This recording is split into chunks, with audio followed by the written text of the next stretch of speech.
Hello students, last class में हम लोगों ने डिस्कस किया था अबाउट नेमेटोडा एंड प्लेटीहेल्मिन्थस। हम लोग बेसिकली डिस्कस कर रहे हैं अबाउट एनिमल किंगडम, और एनिमल किंगडम में डिफरेंट टाइप के फाइलम्स हम लोग डिस्कस कर रहे हैं। हम लोग Porifera, Coelenterata, Ctenophora, Platyhelminthes and एस्केहेल्मिन्थस और नेमेटोडा डिस्कस कर चुके हैं। कुछ फीचर्स हम लोग उनके हर फाइलम के डिस्कस करते हैं कि पर्टिकुलर किस फाइलम में किस टाइप के फीचर्स होते हैं। कुछ बेसिस ऑफ क्लासिफिकेशन हम लोगों ने डिस्कस किया था कि किस बेसिस पर हम ऑर्गेनिजम्स को क्लासिफाई कर रहे हैं। तो जैसे लास्ट में हम लोगों ने डिस्कस किया नेमेटोडा के बारे में, तो वहाँ मेंशन किया हम लोगों ने कि वहाँ पर सिलोम होती है, पर वो एक ट्रू सिलोम नहीं है, is called is false coelom और सीडो सिलोम। प्लेटीहेल्मिन्थस में जर्मिनल लेयर्स कितनी थी? 3 जर्मिनल लेयर्स थी, एक्टो, मीजो एंड एंडो। तो डिफरेंट टाइप के फीचर्स के बेसिस पर हम लोग ऑर्गेनिजम्स को क्लासिफाई कर रहे थे। अब ऑर्गेनिजम्स और बेटर होते चले जाएंगे, तो जो स्ट्रक्चर है वो और कॉम्प्लिकेटेड होगी, नए फीचर्स ऐड होंगे, स्पेसिफिक स्ट्रक्चर। अभी तक जो हम लोग डिस्कस कर रहे थे अबाउट डाइजेशन, अबाउट रेस्पिरेशन, वहाँ कुछ स्पेसिफिक स्ट्रक्चर नहीं होती हैं, पर अब ऑर्गेनिजम्स में नई नई चीज़ें इंट्रोड्यूस होती चली जाएंगी क्योंकि वो ज़्यादा मॉडिफाइड, ज़्यादा बेटर ऑर्गेनिजम्स हैं। तो सबसे पहले स्टार्ट करते हैं 6 नंबर पे। हमें जो फाइलम पढ़ना था वो है एनेलिडा। नाउ एनेलिडा का मतलब क्या होता है? एनेलिडा का मतलब एक ऐसा ऑर्गेनिज्म जिसकी बॉडी पर कुछ रिंग्स बने होते हैं। इसका एक बहुत फेमस एग्जांपल है अर्थवॉर्म। तो ऑर्गेनिजम्स इलोंगेटेड होंगे, और इलोंगेटेड ऑर्गेनिजम्स की बॉडी पर क्या बने होते हैं? कुछ रिंग्स होती हैं। इस तरीके से ऑर्गेनिज्म डिफरेंट टाइप के पार्ट्स में क्या होता है? डिवाइडेड होता है। तो ऐसे ऑर्गेनिज्म जिनकी बॉडी में एनेलिडा का मतलब होता है रिंग लाइक स्ट्रक्चर होती हैं, these organisms are included in Annelida. तो organisms they have rings on their body. Rings का मतलब यहाँ पर क्या है कि यहाँ पर जो ऑर्गेनिज्म है वो external as well as internally क्या होता है? डिवाइड होता है। इसका मतलब सेगमेंट्स में डिवाइडेड, यहाँ पर मल्टीपल सेगमेंट्स दिखते हैं। तो ऑर्गेनिज्म आउटसाइड से तो डिवाइड लगता ही है अपनी स्किन से, पर अगर उसके इनर मोस्ट पार्ट में भी देखें तो वो डिवाइडेशन डीप तक होता है। तो बहुत सारे सेगमेंट्स हैं, छोटे छोटे से ट्यूब्स हैं, वो उसमें ऑर्गेनिज्म डिवाइडेड है। इस टाइप की स्ट्रक्चर को, their rings on their body, it is called is metameric segmentation. Metameric segmentation, external and internal segments. Body में डिफरेंट टाइप के डिफरेंट सेगमेंट्स हैं, वो एक्सटर्नली भी हैं और वो इंटरनली भी डिफरेंट सेगमेंट्स में डिवाइड होता है। इस टाइप के ऑर्गेनिजम्स किस में इंक्लूडेड है? एनेलिडा के अंदर। तो रिंग्स होती है पूरी बॉडी पर। हैबिटेट, ऐसे ऑर्गेनिजम्स हमें किस पर्टिकुलर इन्वायरमेंट या हैबिटेट के अंदर मिलेंगे? तो ये एक्वेटिक कंडीशंस में भी होते हैं, उसके साथ साथ ये लैंड कंडीशंस भी अवेलेबल है। जैसे अर्थवॉर्म कहाँ होता है? सॉइल, मॉइस्ट सॉइल के अंदर अवेलेबल होगा। तो they are found in aquatic medium and soil. Land condition में ऑर्गेनिजम्स मिलेगा। बॉडी डिफरेंट सेगमेंट्स में डिवाइड होती हैं। बॉडी वॉल की बात करें कि बॉडी वॉल में किस टाइप के फीचर होते हैं? बॉडी वॉल का मतलब है कि हम लोग ऑर्गेनिज्म को अगर आउटसाइड से लेकर इनसाइड तक स्टडी करें तो उसमें कितनी लेयर्स होती हैं। अगर आपने अर्थवॉर्म को नोटिस किया हो तो अर्थवॉर्म मूव करता है, मूवमेंट करने के लिए वो अपनी जो मसल्स होती हैं उन्हें कॉन्ट्रैक्ट और रिलैक्स करता है, सो दैट वो मूव आगे की तरफ कर पाए। तो मूवमेंट के लिए वहाँ पर कुछ मसल्स होती हैं, इसके साथ साथ कुछ फाइन हेयर लाइक प्रोजेक्शंस मान सकते हैं, they are made up of chitin. ऐसे कुछ स्ट्रक्चर और होती है जिनकी वजह से वो मूव कर पाता है। तो इसका मतलब मसल्स वहाँ पर होंगी, और मसल्स के साथ साथ डिफरेंट लेयर्स हैं स्किन में। जैसे हमारी आउटर मोस्ट कवरिंग क्या होती है? एपिडर्मिस होगी, तो एपिडर्मिस है, देन मस्कुलर लेयर है, और एपिडर्मिस के ऊपर अगर अर्थवॉर्म को आपने नोटिस किया हो तो अर्थवॉर्म के ऊपर एक ग्लू लाइक सब्सटेंस की कोटिंग होती है। अर्थवॉर्म थोड़ा सा मॉइस्ट लगता है इज बिकॉज ऑफ क्यूटिकल, तो एक क्यूटिकल की कवरिंग होगी। उसके अलावा देन मसल्स हैं, एपिडर्मिस हैं, ये इतनी लेयर्स वहाँ पर होती हैं। तो हम मेंशन कर लेते हैं body wall, cuticle followed by epidermis and followed by muscles। यहाँ पर क्यूटिकल का एक सिग्निफिकेंट रोल है for the survival of annelids. Epidermis is a protective covering and the muscles are also helpful in several aspect like digestion and along with movement also. तो different type के processes को complete करने के लिए muscles की requirement भी होती है. तो बॉडी वॉल इस तरीके से क्यूटिकल एपिडर्मिस एंड मसल्स से कवर्ड है.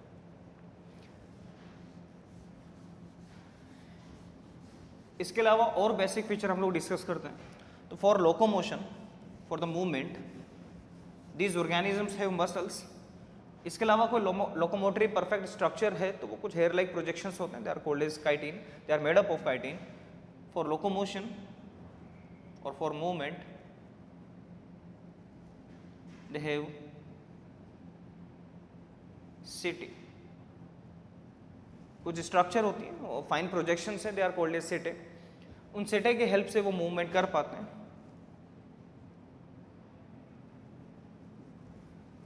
काइटिन के बने हुए कुछ प्रोजेक्शंस हैं, हेयर लाइक प्रोजेक्शंस, बहुत स्मॉल से प्रोजेक्शन होते हैं जिसकी वजह से वो ऑर्गेनिजम्स मूव कर पाते हैं. The locomotory structure is called as setae. इसके अलावा हम जो बेसिस क्लासिफिकेशन का काउंट कर रहे थे, जैसे लेवल ऑफ ऑर्गेनाइजेशन क्या होगा,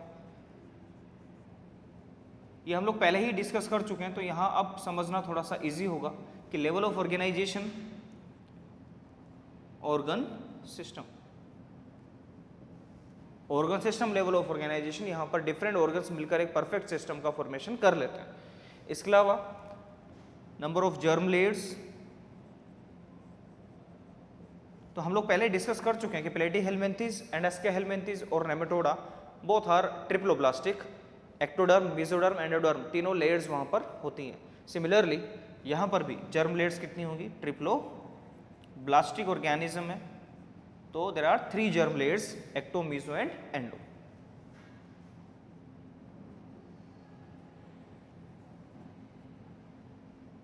तीनों जर्म लेयर्स वहाँ पर प्रेजेंट होती हैं.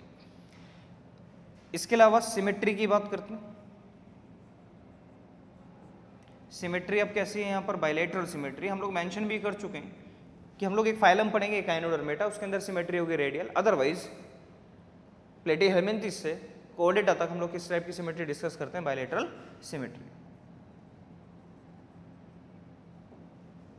बायलैटरल सिमेट्री, तो number of germ layers triploblastic, symmetry is bilateral symmetry, level of organisation is organ system level of organisation. इसके अलावा डिफरेंट फीचर्स में हम लोगों ने डिस्कस किए थे, लाइक द सर्कुलेटरी सिस्टम और the digestive system and coelom also. तो सिलोम एक इंपॉर्टेंट क्वेश्चन बनता है, ऐसे कौन से ऑर्गेनिज्म है जिनमें सबसे पहले सिलोम का फॉर्मेशन हुआ. तो फर्स्ट जो ऑर्गेनिज्म था बॉडी कैविटी. तो फर्स्ट जो ऑर्गेनिज्म है जिनमें सिलोम का फॉर्मेशन होता है वो है एनालिड्स. एक फर्स्ट ट्री सिलोम का फॉर्मेशन, असिलोम और a cavity which is lined by mesoderm, सबसे पहले किस टाइप के ऑर्गेनिज्म से बनी थी, आंसर होगा एनालिड्स में. एनालिडा से पहले पी ऑर्गेनिज्म ट्रिप्लोब्लास्टिक थे पर वहाँ पर एक ट्री सिलोम का फॉर्मेशन नहीं हुआ. Like in case of Nematoda, वहाँ पर एक फॉल्स सिलोम बनी थी जिस कॉल्ड एज सीडोसिलोम, और उससे पहले प्लेटीहेल्मिन्थेस में सिलोम वर एब्सेंट. तो triploblastic organism Platyhelminthes, Nematoda and Annelida, उनमें सबसे पहले फर्स्ट टाइम किस में एक ट्री सिलोम का फॉर्मेशन हुआ, आंसर इज एनालिड्स. तो यूसिलोमेट एक tree coelom which is lined by mesoderm. So for locomotion they have some setae or the small projections, they are made up of chitin. Level of organization is organ system level of organization. Number of germ layers are, they have triploblastic organization. Symmetry is bilateral symmetry and the coelom is eucoelom. It means they have a true coelom. Apart from coelom, if we are discuss about digestive system,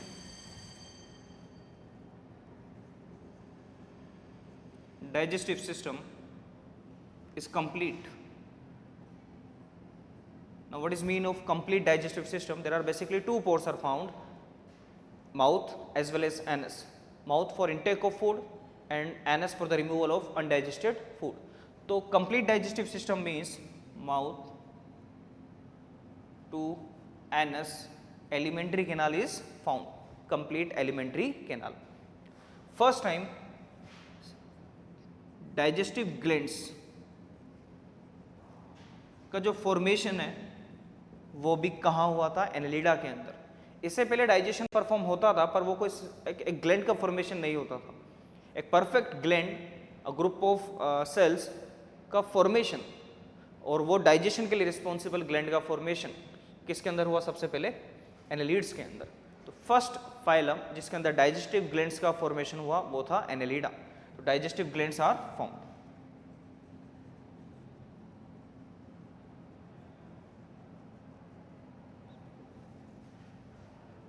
complete digestive system और digestive glands का सबसे पहली बार formation किसमें होगा, Annelida के अंदर। कुछ organism यहाँ पर ऐसे भी होंगे जो ब्लड को सक करते हैं, लाइक लीच। लीच एक एक्वेटिक ऑर्गेनिज्म है, एनेलिडा है, वो ह्यूमन बीइंग या अदर ऑर्गेनिजम्स के लिम्स पर कनेक्ट हो जाता है अपने सकर्स के थ्रू और वहाँ से कंटिन्यूटी में ब्लड को सक कर रहा होता है। तो ऐसे ऑर्गेनिज्म जहाँ पर फूड हैबिट में क्या होगा, ब्लड। तो सम ऑर्गेनिजम्स आर सैंग्विवोर्स। सैंग्विवोर्स का मतलब जो ब्लड को सक करेंगे। They depend on blood for the food. ये डायरेक्टली किसी ऑर्गेनिज्म से ब्लड को सक कर लेंगे और उसी से न्यूट्रिशन ऑब्टेन करेंगे। तो example, if I talking about the example of sanguivores, example is leech. Leech एक ऐसा ऑर्गेनिज्म है जो ब्लड को सक करता है। तो digestive system is complete. Digestive glands important. First time digestive glands का फॉर्मेशन किसमें होगा, एनेलिड्स के अंदर। और कुछ ऑर्गेनिजम्स यहाँ पर कैसे होते हैं, सैंग्विवोर्स। अदरवाइज हम लोग अर्थवॉर्म की बात करें तो वो एक टाइप का डेट्राइटिवोर्स है जो ऑर्गेनिक कंपोनेंट्स को सिंपल इनऑर्गेनिक कंपोनेंट्स में कन्वर्ट करता है और फर्टिलिटी को इंप्रूव करने के लिए, कंपोस्ट फॉर्मेशन के लिए इंपॉर्टेंट होता है। That's why earthworm is called as friends of farmer. यहाँ पर सैंग्विवोर्स के एग्जाम्पल है leech. Otherwise detritivores organisms belong करते हैं एनेलिड्स से, like the earthworm. Now the circulatory system,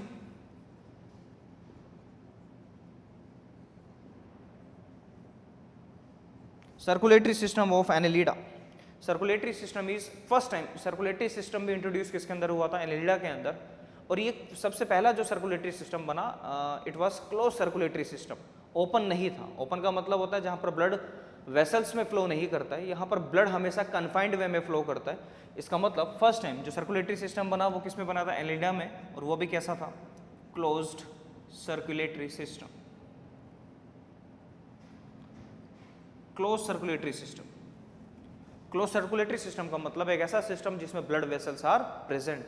ये हम लोग पहले भी डिस्कस कर चुके हैं। ब्लड वेसल्स यहाँ पर प्रेजेंट है। रेस्पिरेटरी पिगमेंट कि ब्लड का जो कलर होगा वो कैसा होगा, तो रेस्पिरेटरी पिगमेंट यहाँ पर क्या होता है, haemoglobin. Respiratory pigment is haemoglobin. कुछ ऑर्गेनिजम्स में कुछ डिफरेंट टाइप के पिगमेंट्स भी होते हैं, जैसे एरिथ्रोक्रियोरिन, क्लोरोक्रियोरिन, डिफरेंट टाइप के पिगमेंट्स और अवेलेबल हैं। तो mainly haemoglobin pigment it is found, but ये किसी आरबीसी के अंदर नहीं होता है। इसका मतलब यहाँ पर रेड ब्लड कॉर्पसल्स एब्सेंट होती है।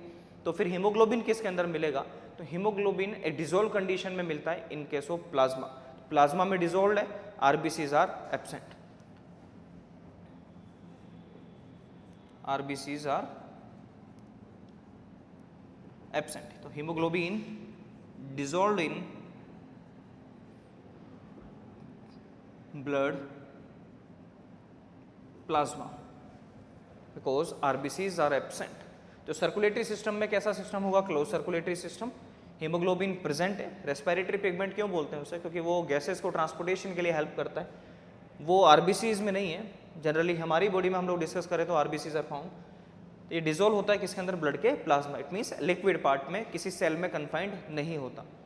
तो क्लोज सर्कुलेटरी सिस्टम है पर हीमोग्लोबिन भी मिलेगा। इसके अलावा रेस्पिरेटरी सिस्टम कि ये जो ऑर्गेनिज्म है इनके पास रेस्पिरेशन के लिए कौन सी स्ट्रक्चर होती हैं, तो रेस्पिरेशन ये ऐसे ऑर्गेनिज्म से, लाइक अर्थवॉर्म की बात करते हैं, बहुत पतली स्किन होती है उसकी, तो उस स्किन के थ्रू, और वो भी मॉइस्ट स्किन होती है, तो जो भी इन्वायरमेंटल एयर है वो सिंपली उसकी स्किन से डिजोल्व कंडीशन में उसकी बॉडी के अंदर ट्रांसपोर्ट हो जाती है। स्किन इतनी पतली होगी और वो भी हाईली ब्लड सप्लाई वहाँ पर होती है, तो ब्लड की एक्सेस अमाउंट है वहाँ पर, जो भी इन्वायरमेंटल कंडीशंस में एयर है वो डायरेक्टली उसके मॉइस्ट स्किन के थ्रू कहाँ चली जाएगी, ब्लड के अंदर डिफ्यूज़ इन हो जाएगी और वो रेस्पिरेशन में काम आ जाएगा। तो यहाँ पर respiratory system, respiration bye cutaneous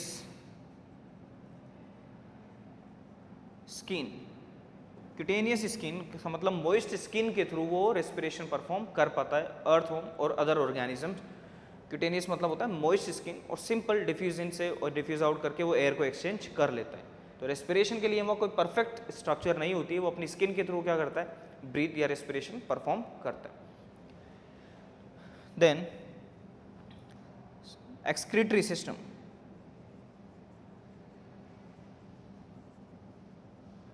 for excretory system they have some tube like structure,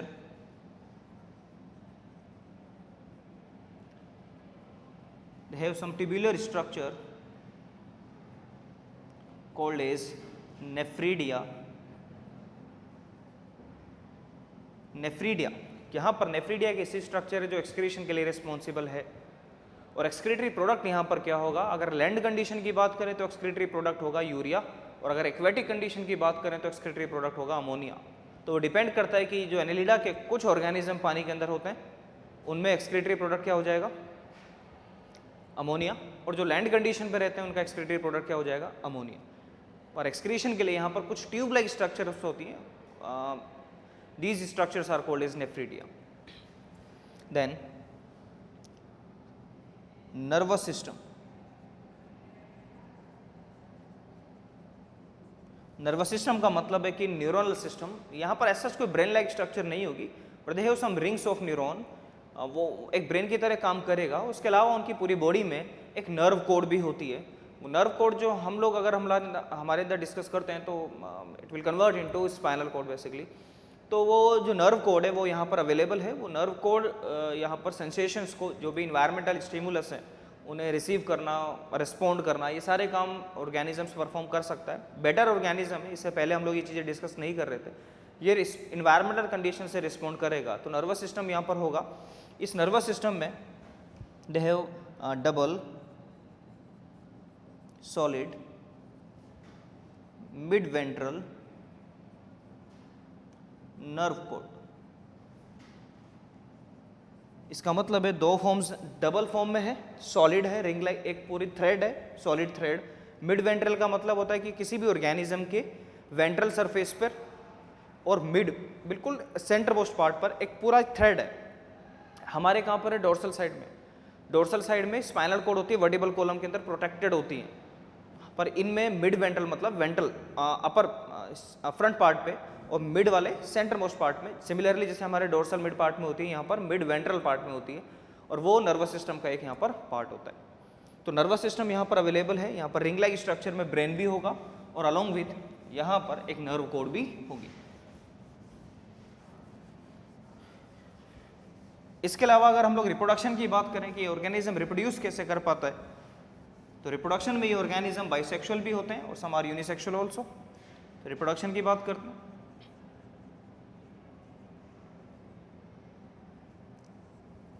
तो यूनिसेक्सुअल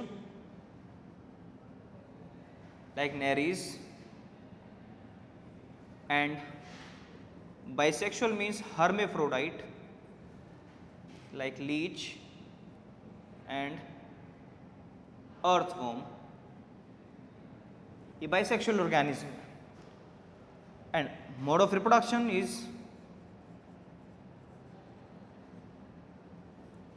सेक्सुअल रिप्रोडक्शन। नेरीज एक यूनिसेक्सुअल ऑर्गेनिज्म है, इसका मतलब मेल एंड फीमेल आइसोलेटेड है। वेर इज बाइसेक्सुअल का मतलब एक ऐसा ऑर्गेनिज्म जिसमें mail and female reproductive part एक सिंगल ऑर्गेनिज्म में होते हैं। एग्जाम्पल है लीच एंड अर्थवर्म। लीच एक एक्वेटिक कंडीशन में मिलने वाला ऑर्गेनिज्म है, अर्थवर्म मॉइस्ट सॉइल के अंदर मिलता है, Nereis is also available on land conditions. Reproduction का मेथड कैसा होगा, they perform sexual reproduction, it means gametes का फ्यूजन होगा और उसके बाद एक पर्टिकुलर ऑर्गेनिज्म का फॉर्मेशन होगा। तो यहाँ पर हम लोगों ने डिफरेंट चीज़ें डिस्कस की हैं अबाउट एनेलिडा। एग्जाम्पल यहाँ पर मेंशन है Nereis, leech and earthworm. Moving to the next part which is Arthropoda. 7th phylum discuss करते हैं, ऑर्थ्रोपोडा। ऑर्थ्रोपोडा में सबसे इंपॉर्टेंट चीज it is a largest phylum.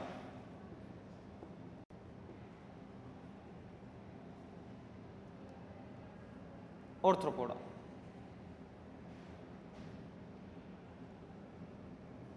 Largest phylum. Animal kingdom में सबसे बड़ा फाइलम कौन सा होगा? ऑर्थ्रोपोडा।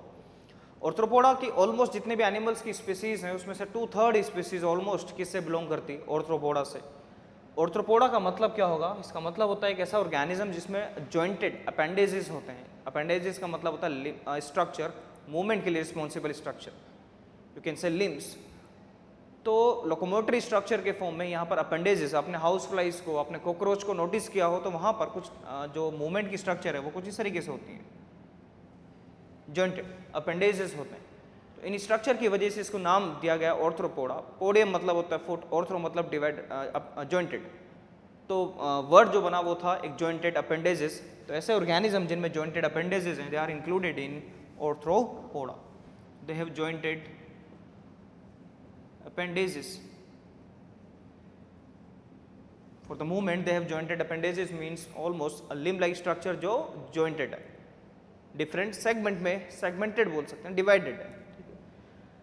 इस टाइप के ऑर्गेनिज्म इंक्लूडेड है ऑर्थ्रोपोडा में। It is the largest phylum. Almost 2/3 species of animal kingdom belong to the phylum Arthropoda. Start करते हैं ऑर्थ्रोपोडा में हैबिटेट क्या होगा। On the basis of habitat, they are found almost everywhere. In case of soil also, in the aquatic condition also, so aquatic and land also. In conditions में ये organism मिलेगा। वो common से जितने भी इंसेक्ट आप लोग जानते हो, हाउस फ्लाइज, बटरफ्लाइज, जितने भी ऑर्गेनिजम्स आप लोग समझते हो, इंसेक्ट जिन्हें हम लोग बोला जाता है, कीड़े मकोड़े बेसिकली जिन्हें बोला जाता है, वो सारे ऑर्गेनिज्म किससे बिलोंग करते हैं? ऑर्थ्रोपोडा से। मस्क्यूटोज ऑल्सो, सारे ऑर्गेनिज्म ऑर्थ्रोपोडा का पार्ट है। तो इन ऑर्थ्रोपोडा के अंदर एक्वेटिक और लैंड कंडीशंस में अवेलेबल हैं। इसके बाद body form, they are externally divided. External segmentation are form, where is Annelida में सेगमेंटेशन कैसा था? External as well as internal, but in case of Arthropoda only external segmentation is found. इनकी जो body होगी वो डिफरेंट सेगमेंट्स में outside से divided है। अगर हम लोग बात करें हाउस फ्लाई की तो इस तरीके से ऑर्गेनिज्म डिवाइड होगा। तो हेड है, थोरैक्स है, एब्डोमेन वाला पार्ट होता है। तो जो बॉडी है वो स्ट्रक्चर, बॉडी फॉर्म है वो mouth parts, then head, then thorax and abdomen, head, thorax and abdomen वाले पार्ट में डिवाइडेड है। तो body is divided into head, thorax and abdomen। Head, thorax and abdomen वाले पार्ट में बॉडी डिवाइडेड होती है। इनकी बॉडी पर अगर हम लोग कॉकरोच जैसे ऑर्गेनिजम्स की बात करते हैं तो इनकी बॉडी पर आउटसाइड, आउटर मोस्ट कवरिंग की अगर बात करें तो वो क्यूटेनियस काइटिन की बनी हुई कवरिंग होती है। थोड़ा सा जैसे कॉकरोच की बात करें उसके विंग्स जो होंगे इन ऑर्गेनिजम्स के पास फॉर फ्लाइंग कंडीशंस के लिए, हाउस फ्लाइज ऑल्सो, तो इनके पास जो विंग्स होते हैं they are made up of chitin. और जो बॉडी की स्ट्रक्चर है उस पर भी क्यूटिकल अलोंग विद काइटिन की एक कवरिंग होती है। तो जो बॉडी वॉल है उसमें सबसे बाहर काइटिन होगा, उसके अलावा एपिडर्मिस होगी, देन मसल्स होंगे। तो इन ऑर्गेनिजम्स में बॉडी वॉल की बात करते हैं तो cutaneous chitin, then epidermis and muscles. तो बॉडी वॉल में सबसे पहले cutaneous cuticle along with chitin की एक कवरिंग है, देन एपिडर्मिस है और उसके बाद मस्कुलर लेयर्स होती हैं, मसल्स होती हैं। यहाँ पर जो विंग्स होंगे, wings of insect, they are made up of chitin. Wings of insect are also made up of chitin. Flying conditions के लिए इनके पास, इंसेक्ट्स के पास विंग्स होते हैं, they are made up of chitin, like cockroach, house flies, mosquitoes, इनके पास chitin के बने हुए विंग्स होते हैं। इनके जो अपेंडेजेस होते हैं वो जॉइंटेड है फॉर द लोकोमोशन और फॉर द मूवमेंट, और ये मिलेंगे कहाँ पर आपको, एक्वेटिक कंडीशंस में भी as well as land conditions भी ये अवेलेबल है। इसके अलावा जो बेसिक हम लोग क्लासीफाई ऑर्गेनिज्म को कर रहे थे वो हमें यहाँ मेंशन करना होगा।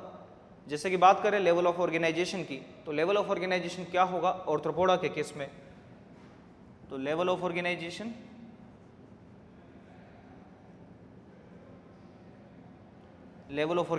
Is organ system. एक चीज क्लियर रखनी होगी हम लोगों को कि अब यहाँ पर वेरिएशन नहीं है, तो लेवल ऑफ ऑर्गेनाइजेशन आगे तक जितने भी हम लोग फाइलम पढ़ते चले जाएंगे सभी में हमें क्या लिखना होगा, ऑर्गन लेवल ऑफ ऑर्गेनाइजेशन मिलेगा, organ system level of organisation मिलेगा। Germ layers, again germ layers भी हम लोगों को वेरी नहीं करना है। हम लोग प्लेटीहेल्मिन्थेस, नेमेटोडा, एनेलिडा तक डिस्कस कर चुके हैं कि नंबर ऑफ जर्म लेयर्स कितनी होंगी, 3 जर्म लेयर्स। तो हमें यहां पर भी मानना होगा कि जर्म लेयर्स का नंबर कितना होगा, 3। तो कंडीशन है triploblastic, number of germ layers कितनी होगी, ट्रिप्लो ब्लास्टिक। अगेन वही ectoderm, mesoderm and endoderm, 3 germ layers are found. तो लेवल ऑफ ऑर्गेनाइजेशन क्या होगा, organ system level of organisation, number of germ layers कितनी होगी, 3, ट्रिप्लो ब्लास्टिक। सिमेट्री की बात करते हैं, ये हम चीजें सारी डिस्कस कर चुके हैं। सिमेट्री भी यहां पर कैसी होती है, like annelida, bilateral symmetry. Organism 2 parts में डिवाइड होगा, but a single plane which is passing through the central axis from top to the bottom. तो ऑर्गेनिज्म 2 पार्ट्स में डिवाइड किया जा सकता है, बाइलेटरल सिमेट्री यहां पर होगी। Coelom, coelom is present. A silome, a fluid filled silome, blood filled body cavity. एक कैविटी जिसमें ब्लड भरा हुआ है। रीजन क्या है कि ब्लड कैविटीज में है, वो वेसल्स में नहीं है, बिकॉज ऑर्थ्रोपोडा में जो सर्कुलेटरी सिस्टम होता है वो कैसा होता है, ओपन सर्कुलेटरी सिस्टम, इसलिए वहां पर ब्लड वेसल्स नहीं होती। तो बॉडी जो ब्लड है वो फिल्ड होगा in body cavity, it is called as haemocoel. एक ऐसी कैविटी जिसमें ब्लड भरा हुआ है, such type of cavity is called as haemocoel. यहां पर कैविटीज में ब्लड भरा होता है बिकॉज द सर्कुलेटरी सिस्टम यहां पर कैसा होता है, ओपन सर्कुलेटरी सिस्टम, क्लोज यहां पर नहीं होगा। मेंशन करते हैं हम लोग, सर्कुलेटरी सिस्टम कैसा होगा, open circulatory system.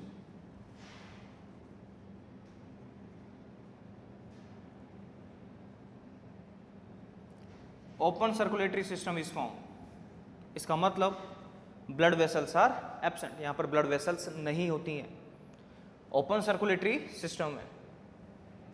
Respiratory pigment,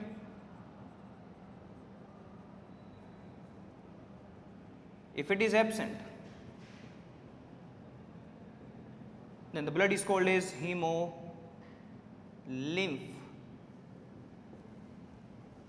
अगर नहीं है रेस्पिरेटरी पिगमेंट, कोई कलर अपीयरेंस ब्लड की नहीं है, तो उसे आप वाइट स्ट्रक्चर मान सकते हैं, it means haemolymph, like the mosquitoes also. अगर पिगमेंट है ब्लू ब्लड,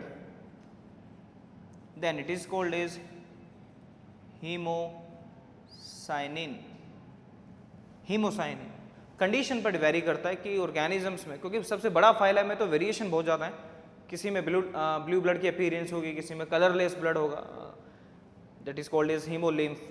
जिसमें ब्लू ब्लड है it is called as haemocyanin. अलग अलग यहाँ पर कंडीशंस होंगी। तो सर्कुलेटरी सिस्टम कैसा होगा, ओपन, पिगमेंट हीमोसाइनिन, और absent this condition is called as haemolymph. Now excretory system,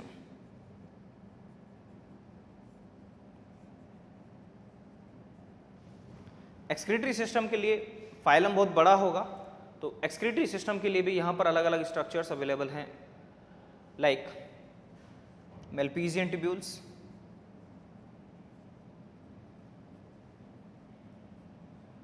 coxal gland, green gland,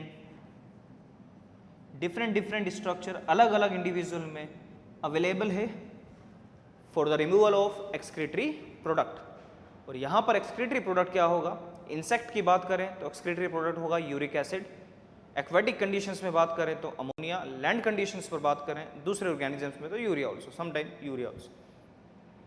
तो अलग अलग ऑर्गेनिज्म में एक कंडीशन फाइंड आउट होगी। इंसेक्ट में एक्सक्रीटरी प्रोडक्ट क्या होगा? Uric acid.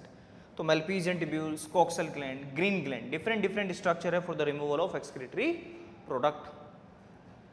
Then digestive system, it is complete digestive system is found, it means from our mouth to the anus। Similar condition है जैसे हम लोगों ने एनेलिडा में मेंशन किया था, तो mouth to anus digestive system is completed.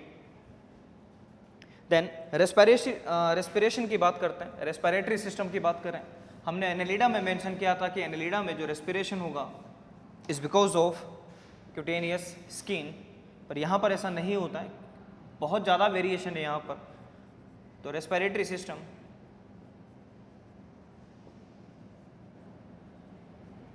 System की बात करें तो रेस्पिरेशन के लिए यहाँ पर अलग अलग स्ट्रक्चर है। एक्वेटिक कंडीशंस में रेस्पिरेशन के लिए जनरली क्या होते हैं? गिल्स, तो यहाँ पर गिल्स होंगे, बुक गिल्स। इंसेक्ट की बात करें तो tracheal system, even book lungs also. ऐसे डिफरेंट स्ट्रक्चर्स उसके अंदर मिलेगी। गिल्स हैं, ट्रैकियल सिस्टम है, बुक गिल्स हैं, बुक लंग्स ऑल्सो, अलग अलग स्ट्रक्चर अलग अलग ऑर्गेनिज्म में मिलेगी फॉर रेस्पिरेशन। रेस्पिरेशन के अलावा नर्वस सिस्टम, जैसा हम लोगों ने एनेलिडा में मेंशन किया वही यहाँ पर भी मेंशन करना होगा। नर्वस सिस्टम के अकॉर्डिंग यहाँ पर भी ब्रेन रिंग्स हैं। नर्वस सिस्टम में यहाँ पर वेंट्रल नर्व कॉर्ड अवेलेबल है सॉलिड फॉर्म में, तो solid, double, mid ventral nerve cord is found.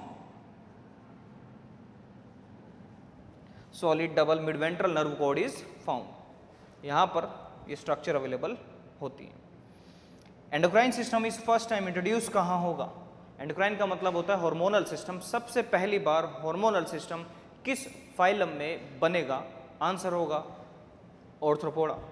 First time कुछ जो इंसेक्ट हैं वो कुछ केमिकल कंपाउंड रिलीज करते हैं, pheromones, they are called as pheromones. वो फेरोमोन्स स्ट्रक्चर रिप्रोडक्शन के लिए डिफरेंट ऑर्गेनिज्म को अट्रैक्ट करने के लिए भी काम में आती है। First time endocrine system,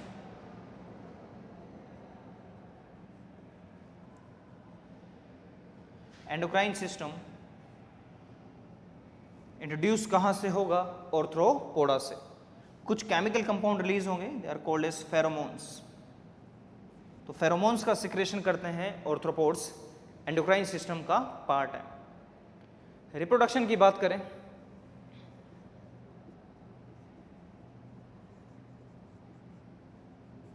reproduction के अकॉर्डिंग ये ऑर्गेनिज्म ओविपेरस है। जनरली ओविपेरस का मतलब होता है एग लेइंग ऑर्गेनिजम्स है, सॉरी, ऐसे ऑर्गेनिजम्स जो एग को क्या करेंगे? ले करेंगे। यहाँ पर रिप्रोडक्शन के बेसिस पर दे आर यूनिसेक्सुअल,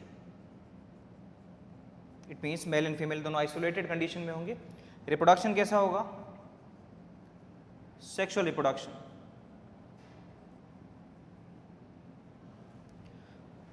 जनरली इनमें मोल्टिंग वाला प्रोसेस कंप्लीट होता है। मोल्टिंग का मतलब होता है removal of outer most covering so that organism embryonic condition से या फिर लार्वा कंडीशन से एडल्ट में कन्वर्ट हो पाए, तो वो कंडीशंस यहाँ पर होगी। यूनिसेक्सुअल ऑर्गेनिज्म है। सेक्सुअल रिप्रोडक्शन का मतलब होता है गैमेट का फॉर्मेशन यहाँ पर होगा। जनरली कैसे होते हैं ऑर्गेनिजम्स? ओवीपेरस। ओवीपेरस का मतलब होता है ऐसे ऑर्गेनिज्म, ऐसे इंडिविजुअल जो एग को क्या करते हैं? ले करते हैं और उससे एक नया ऑर्गेनिज्म बनेगा। हनी बीज हम लोगों ने देखा होगा, वो एग प्रोड्यूस करेगी, वहाँ से एक नया ऑर्गेनिज्म बनेगा। तो मोल्टिंग का इफेक्ट यहाँ कंप्लीट होता है। मोल्टिंग का मतलब होता है removal of outer most covering so that एक लार्वा कंडीशन से एक एडल्ट का फॉर्मेशन हो पाए। तो रिप्रोडक्शन कैसा होगा, यूनिसेक्सुअल ऑर्गेनिज्म में सेक्सुअल रिप्रोडक्शन होगा, एंड ऑर्गेनिज्म कैसे होंगे, ओविपेरस। एग्जाम्पल की बात करें तो बहुत सारे एग्जाम्पल हैं, आपको इंसेक्ट जितने भी हम लोग डिस्कस कर रहे हैं सब यही इसी का पार्ट है, like the house flies, crabs, prawns, सब इसी का example. Prawns, scorpion, house fly, cockroach, mosquito, ये सब इसी के एग्जाम्पल। सबसे बड़ा फाइलम है तो वेरिएशन बहुत ज़्यादा है, डिफरेंट टाइप के ऑर्गेनिजम्स यहाँ पर होंगे, और बहुत सारे एग्जाम्पल। एनिमल में ऑलमोस्ट 2/3 जो स्पीसीज के मेंबर हैं वो इसी से बिलोंग करते हैं। इसके बाद जो हमें पढ़ना है नेक्स्ट क्लास में हम लोग डिस्कस करेंगे about hemichordata and Mollusca. For today thank you so much.